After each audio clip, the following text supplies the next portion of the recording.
रायगड स्थानिक लाचलुचपत प्रतिबंधक विभागाच्या पथकाने शुक्रवारी महाड येथे सापळा रचून एका पोलीस हवालदारास 3 लाख रुपयांची लाच स्वीकारताना रंगेहात पकडल्याने एकच खळबळ उडाली आहे।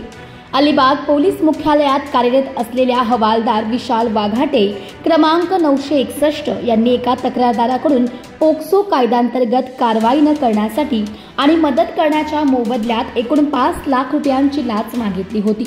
या मागणीतील पहिला हप्ता म्हणून 3 लाख रुपये स्वीकारताना एसीबीच्या रायगड युनिटने वाघाटे यांना जेरबंद केले।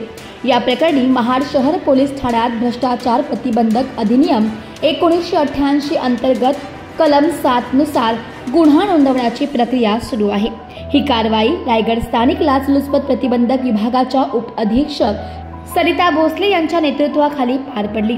पथकात पोलीस निरीक्षक निशांत धनवडे, नारायण सरोदे, सहाय्यक फौजदार विनोद जाधव, अरुण करकरे, सुषमा राऊळ, पोलीस हवालदार महेश पाटील, परम ठाकूर, सुमित पाटील, सचिन आटपाडकर, महिला पोलीस शिपाई मोनाली पाटील आणि अनंत घरत यांचा सहभाग होता।